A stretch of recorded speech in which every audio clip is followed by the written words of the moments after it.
Bé, en primer lloc volia agrair la convidada a poder donar aquesta xarxa avui vespre.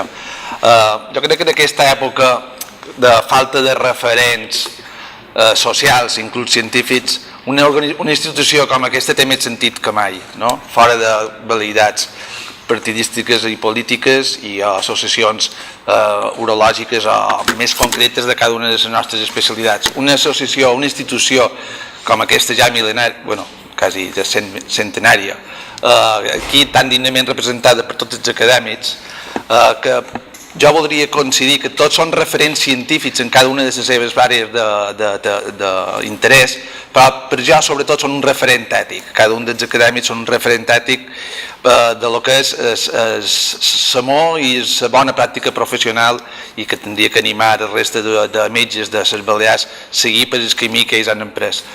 Voldria, si me'n permeteu, particularitzar tres agraïments.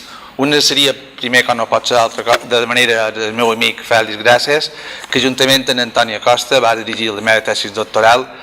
Fruit d'aquesta feina ha sortit una amistat i això és el que més m'agrada. Per jo és un exemple ètic i de lo que és lideratge, de lo que és feina. És una persona que no deixa de sorprendre'm la seva capacitat de feina. Després volia agrair també al doctor Lea, que gràcies a ell estic aquí. Ell me va tractar una greu malaltia que tenia a la retina i estaré agraït jo i la meva família tota la meva vida. I el tercer acadèmic que voldria agrair, que crec que no hi és, que és el doctor Bujosa, el professor Bujosa, perquè a ell li tenc sonor, gràcies a ell tenc una de les dues matrícules d'honor que m'han donat a la meva carrera. No per el meu mèrit, sinó perquè era mallorquí com ell. Una vegada dit això, voldria demanar permís a l'excel·lentíssim president per poder donar la xarxa en castellà, perquè tinc aquí un amic que no l'entén massa bé, i com a mostra una altra vegada més que aquí a Mallorca no hi ha conflictivitat lingüística, pesi el que li pesi, que és una terra d'acollida, això sí, sin menyspreu, de la defensa de la nostra estimada llengua. Una vegada dit això, començarem en la nostra xarxa i ens focalitzarem per el que estem avui aquí tots reunits, que és la vigilància activa en càncer de pròstata. Bé, la vigilància activa en càncer de pròstata no és res més que un nou enfoc, perdona, estic en mallorquí encara, encara dirán que hay conflictividad lingüística. Un nuevo enfoque terapéutico tras conocer el diagnóstico de cáncer de próstata. En tumores de bajo y muy bajo riesgo, este es el tema principal, consistente en demorar el tratamiento curativo mientras este sea innecesario. ¿Por qué? Para evitar los posibles efectos secundarios de este tratamiento curativo, ya fuese radioterapia o cirugía. Es decir, es un nuevo abordaje tan antiguo como el axioma hipocrático de primum non nocere. Es decir, tratemos, pero tratemos en su momento determinado y a los pacientes determinados. Siempre estamos buscando, en todo caso, en rangos de curación, pero demoremos su curación hasta a realizarla cuando ella sea necesaria. Claro, es un tema nuevo. ¿Por qué? Porque no es fácil decirle a un paciente que tenga un cáncer de próstata que no le vamos a tratar activamente, que no lo vamos a operar o que no le vamos a hacer radioterapia, que le vamos a seguir. Claro, esto es un concepto que es nuevo por esta modalidad. El paciente, cuando le diagnostican un cáncer, ya sea de próstata o de otro tumor, lo que quiere es un tratamiento. Y a veces hay que explicarle muy bien por qué hemos llegado a este punto de no tratarle en ese momento, sino de hacer lo que nosotros llamamos la vigilancia activa. Tiene que aprender a convivir con su tumor, pero tenemos que explicarle por qué hemos llegado a ese punto y por qué hacemos esto. Bueno, pues ¿cómo surge este concepto de vigilancia activa? Bueno, surge por las especiales características del cáncer de próstata, como ya han adelantado previamente, por la epidemiología tan especial que tiene el cáncer de próstata.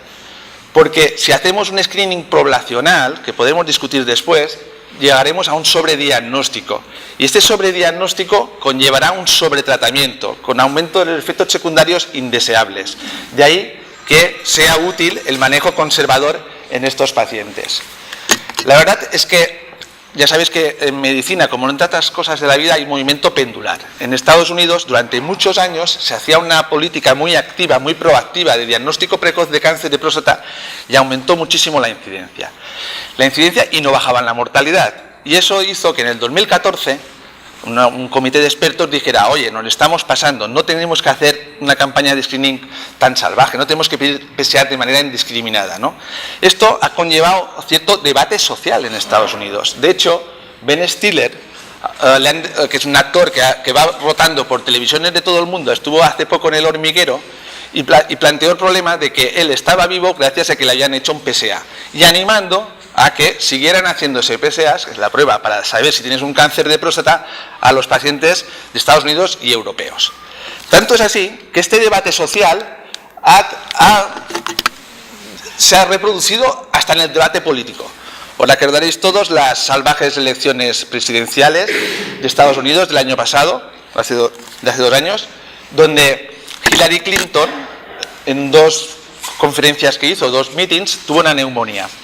Pues Trump, como arma electoral, dijo, bueno, esta señora no puede ser presidente de Estados Unidos, da 2 conferencias, 2 meetings y tiene una neumonía. Y él, en prueba de salud, de perfecta salud, presentó su historial médico. Y en la primera línea ponía, Donald Trump, 70 años, 0,15 de PSA. No sé si aportó historial psiquiátrico, pero su historial de PSA sí que lo presentó. ¿Por qué es tan importante o por qué tiene tantas connotaciones el cáncer de próstata? Bueno, esencialmente por su prevalencia y su incidencia. Es el tumor, como os he dicho antes, más frecuente en los varones. A nivel global estaría justo detrás de la incidencia que tiene el cáncer de mama en las mujeres. Esto son estadísticas en todo el mundo. Si miramos en España son similares, es decir, el cáncer de próstata sigue siendo de largo el tumor más frecuente en el varón, como hemos dicho antes, son sobre 35.000 nuevos pacientes año diagnosticados de cáncer de próstata y bastante lejos de lo que sería el tumor pulmonar o el colorectal. Pero la importancia es que otros tumores como el de pulmón o el colorectal vemos que hay poco gap, poca diferencia entre la incidencia y la mortalidad. Es decir, son tumores muy agresivos, muy graves. Hay una incidencia alta, pero una mortalidad muy alta. Como podéis ver, más en el de pulmón que en el colorectal.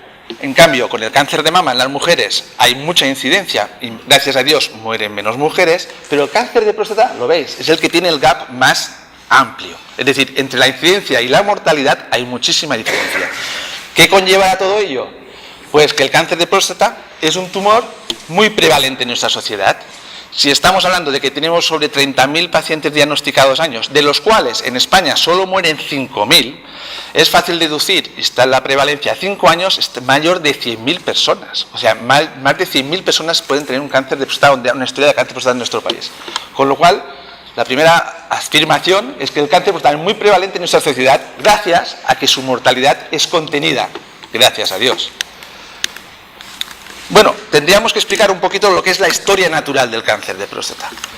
Además de estos factores epidemiológicos que hemos contado, la historia natural sabemos que es un tumor poco agresivo.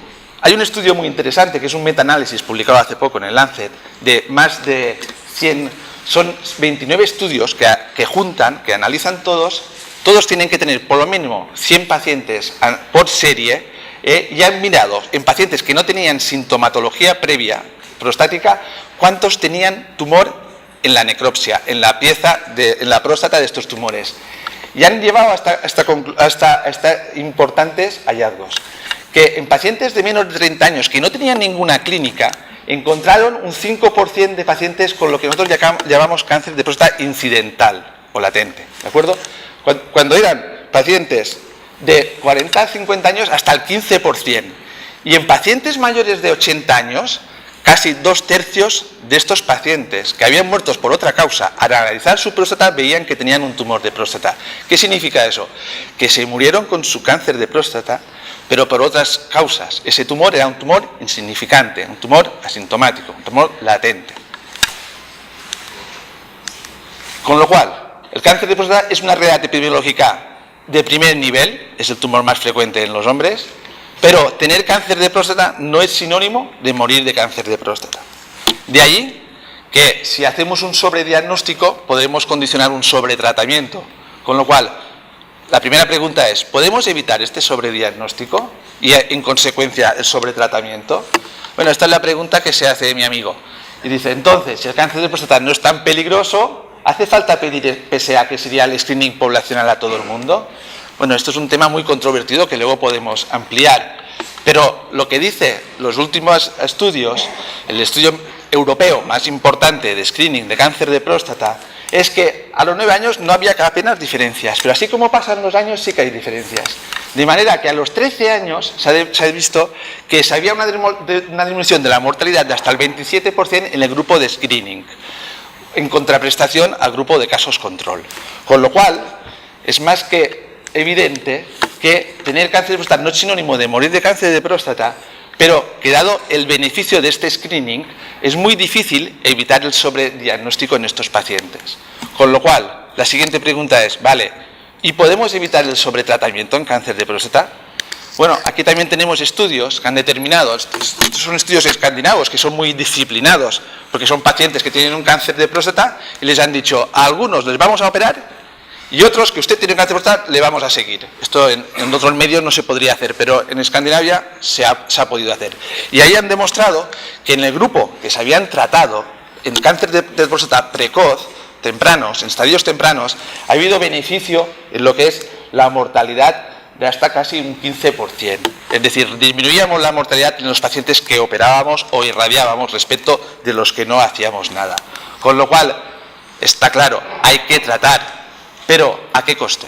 ¿A qué coste hay que tratar? Y esta es la gran caballo de batalla. O sea, todos los tratamientos curativos del cáncer de próstata tienen efectos secundarios, ya sea la radioterapia o la cirugía. Efectos secundarios que no son pocos, sobre todo afectan a la potencia sexual y a la incontinencia, y la radioterapia más especialmente a la función intestinal. Con lo cual, el tratamiento está claro que lo tenemos que hacer, pero el tratamiento no es inocuo. De ahí que en estos pacientes planteemos la pregunta de ¿y si podemos demorar el tratamiento en este cáncer de próstata? ¿Si podemos seguir vigilándolos de manera activa y no operándolos hasta cuando sea necesario? Y ahí sale un poquito el concepto de vigilancia activa. O sea, está claro que tenemos tumores indolentes, que estos no habrá que tratar. Tenemos tumores letales que hay que tratar rápidamente, pero tenemos un gran grupo intermedio que es en el que tenemos que poder realizar la vigilancia activa.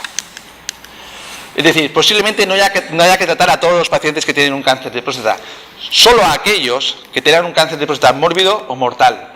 La cuestión es, ¿cómo identificamos este cáncer de próstata insignificante?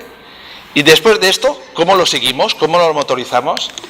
Pues aquí surge la oportunidad de lo que estamos hoy hablando, identificando el cáncer de próstata de bajo, muy bajo riesgo, demorar la curación realizando la vigilancia activa. Para ello, ¿cómo lo debemos hacer? Pues primero tenemos que identificar, saber clarísimamente cuál es el grupo de pacientes. Y después tenemos que monitorizarlos, el seguimiento de estos pacientes. Tenemos que identificar, es un símil muy clásico. El cáncer de próstata puede ser un dulce gatito o un tigre muy peligroso, ¿de acuerdo? Tenemos que identificarlo. Pero hay una tercera especie que no está en extinción, que es mucho más peligroso, que es el lobo con piel de cordero. Y ese también tenemos que saber identificarlo. Para realizar la vigilancia activa y para lanzar el mensaje de cómo convivir con un cáncer es necesario varias cosas. Primer punto, el entendimiento o la comprensión y la participación de manera activa del paciente. Tiene que saber perfectamente lo que le vamos a hacer. Tenemos que tener radiólogos, patólogos y también un tratamiento estadístico, investigadores epidemiológicos sobre este nuevo concepto para poder realizar con éxito lo que es la vigilancia activa. ¿Cómo identificamos estos pacientes con cáncer de próstata de bajo riesgo o muy bajo riesgo? Bueno, pues buscamos pacientes que tengan un bajo volumen tumoral o una baja agresividad. Estos son términos un poco más urológicos, pero ¿cómo podemos llegar a saber esto? Pues esencialmente con los resultados de la biopsia de próstata, ¿de acuerdo? La biopsia de próstata nos determinará el estadio clínico, el volumen que tenga ese tumor, si se toca, si no se toca, si invade otros órganos vecinos, el número de cilindros que afectados también hablarán a favor de mayor o menor volumen, así como el número de afectación del cilindro, o también tendremos en cuenta los valores de PSA, de Dublin Time o PSA densidad, que son conceptos muy urológicos. Y la agresividad. La agresividad, esencialmente, con el estudio de los cilindros de la biopsia con el grado de Gleason, con la invasión perineural o con otros factores pronósticos. Con lo cual, evidentemente, podremos hacer un paciente, ¿lo podemos meter en protocolo de vigilancia activa cuando haya afectación de órganos vecinos? ¿Un T4? No. ¿Cuando haya afectación locorregional? Tampoco. Idealmente lo tenemos que hacer cuando el tumor está, como en este caso, muy focalizado, muy pequeño, no lo tocamos al tacto rectal, por ejemplo, y que está en pocos de los cilindros que hemos biopsiado. Y en estadio T2, que ya sería el estadio en que se puede tocar el cáncer de próstata, en un futuro tal vez podrían ser pacientes que podamos incluir en el protocolo de vigilancia activa, pero en estos momentos no lo recomendamos.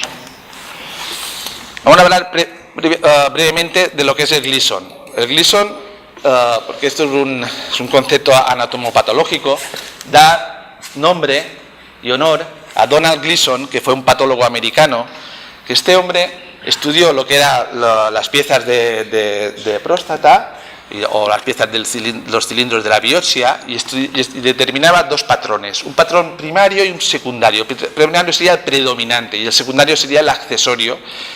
Daba un número del 1 al 5, uno sería glándulas muy diferenciadas, que no tenían ningún tipo de malignidad, y grado 5, glándulas cribiformes, patrón muy indiferenciado, que sería de mayor malignidad. Y lo mismo con el patrón secundario, ¿de acuerdo? Y este señor, pues en base de la suma de los dos patrones, determinaba el Gleason de este paciente, con el patrón primario y el secundario, eran dos numeritos, ¿no? ¿De acuerdo? Con lo cual teníamos que Gleason 6 sería Gleason moderadamente diferenciado, Gleason 7 indiferenciado y Gleason 8-10 muy indiferenciado. Es decir, 6 menor gravedad, 10 más gravedad. Es importante destacar que ya ha cambiado la clasificación de Gleason y eso tiene su importancia. Es decir, paciente Gleason consideraba como grado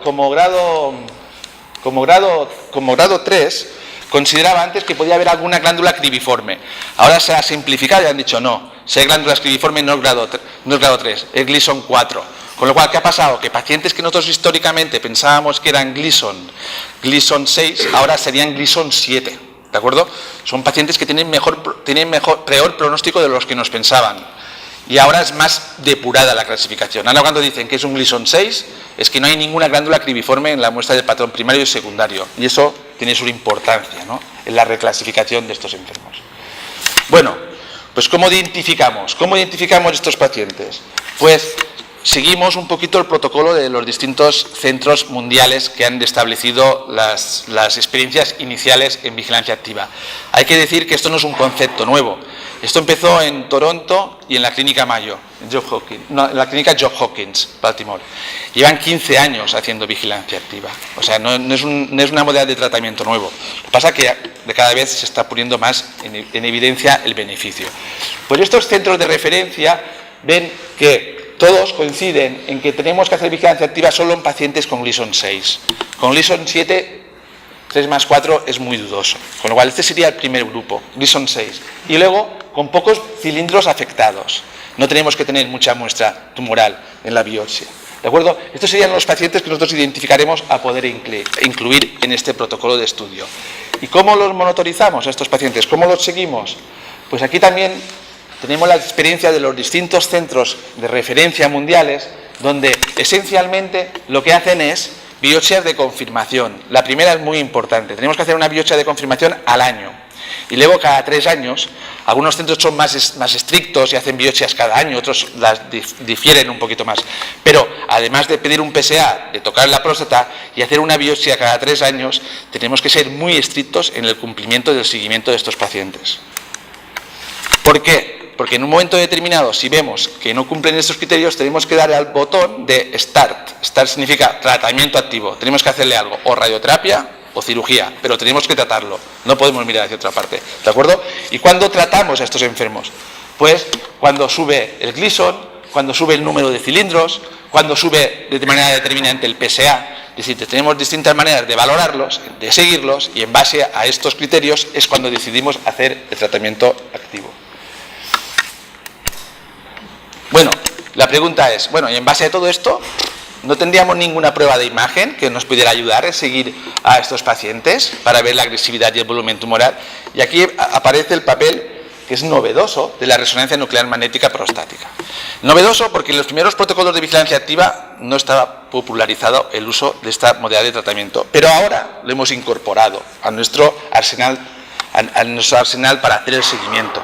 ¿Por qué lo hemos incorporado? Porque, como dice Cholo, que va partido a partido, dice que ante sospecha clínica de cáncer de próstata, ya sea por tacto o por PSA, y una resonancia nuclear magnética sospechosa, dice que si asociamos una resonancia con una biopsia selectiva, lo que se llama biopsia cognitiva, es decir, apoyándonos a lo largo de la resonancia con la biopsia dirigida a la zona donde existe la resonancia, mejoraremos la detección de cáncer de próstata respecto de si solo hacemos la biopsia con la ecografía como hacíamos hasta ahora, ¿de acuerdo?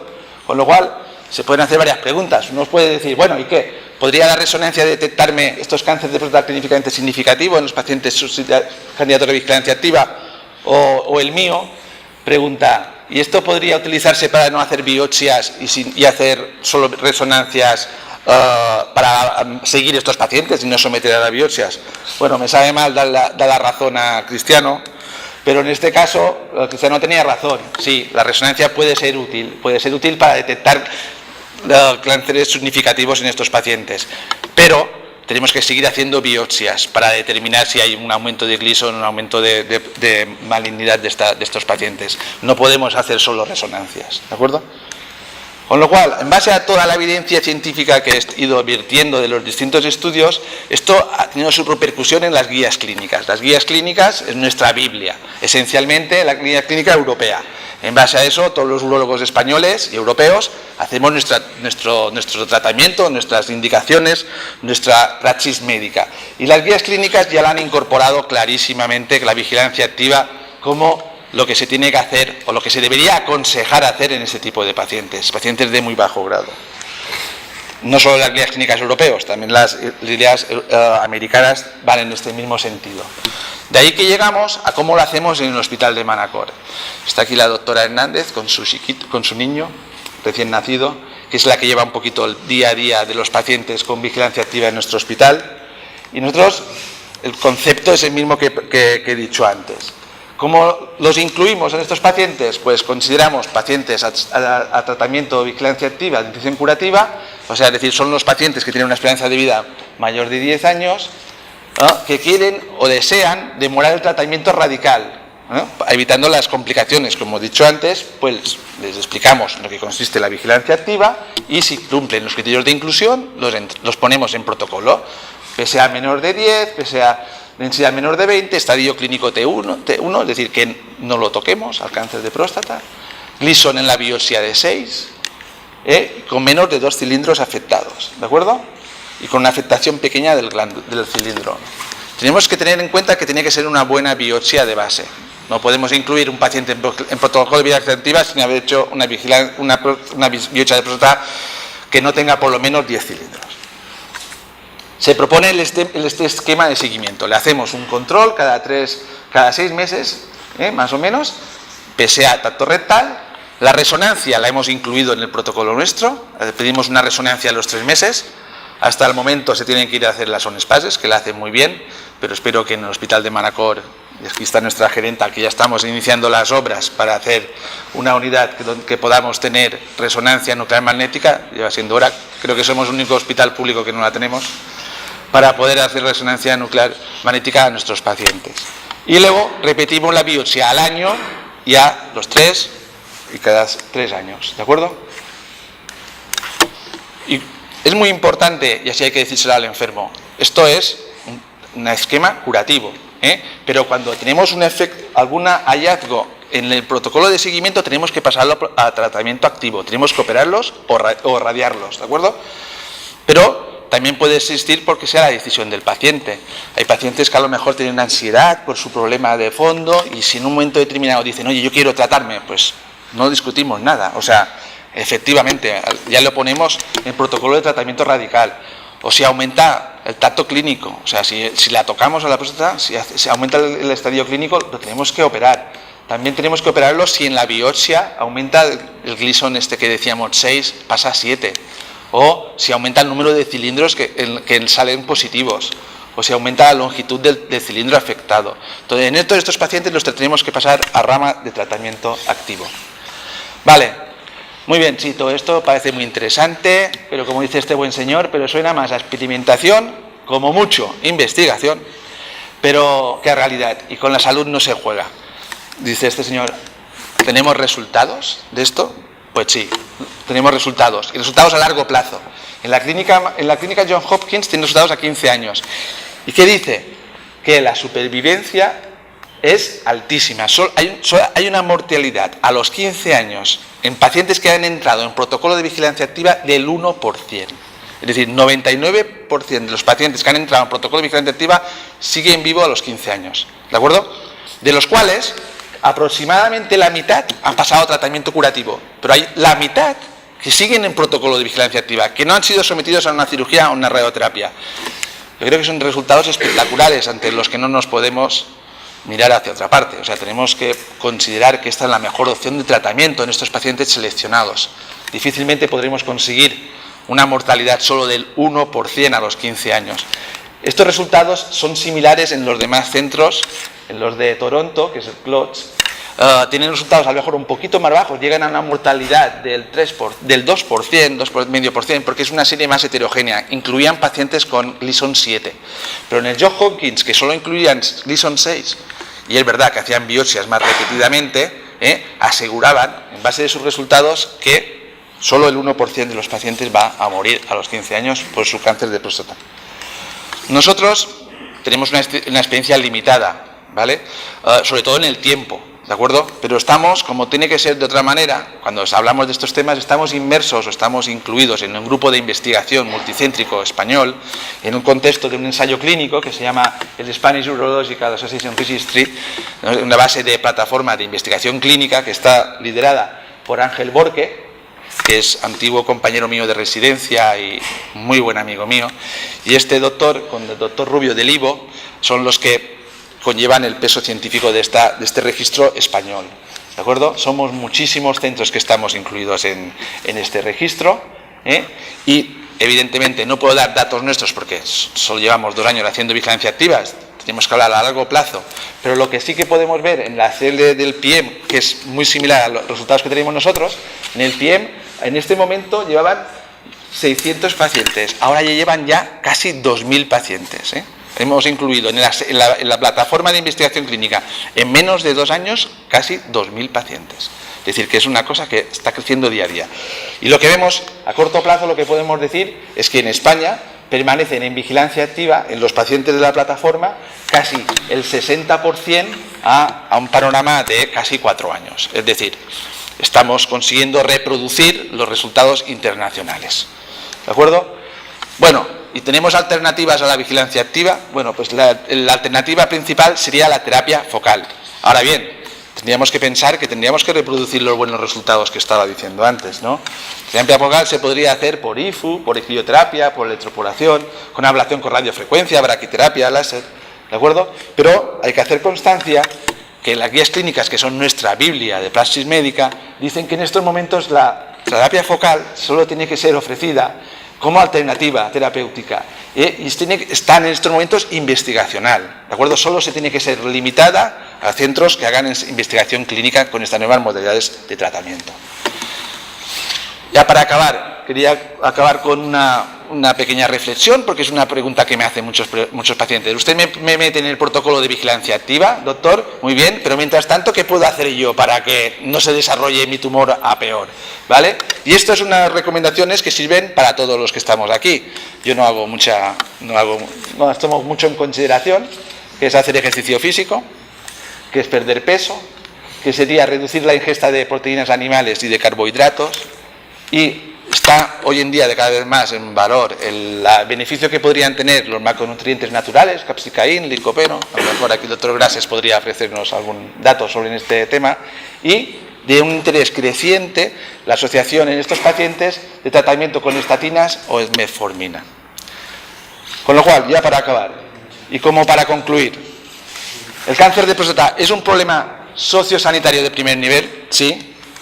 En estos momentos no podemos evitar el cribado poblacional o cribado sería el del diagnóstico precoz o esporádico, y el sobrediagnóstico de estos tumores no mórbidos, no mortales derivados de ello.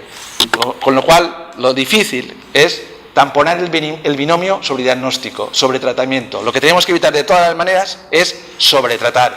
Para esto es importante el concepto de la vigilancia activa. La vigilancia activa es un empleo terapéutico factible y seguro, como hemos explicado. Y los puntos clave serían la correcta identificación de los pacientes, seguimiento especializado y estricto, toma de decisiones en su evolución, y para ello es imprescindible el manejo multidisciplinar, teniendo siempre como eje de nuestra praxis médica el paciente en el centro de nuestros desvelos. Muchísimas gracias por vuestra asistencia.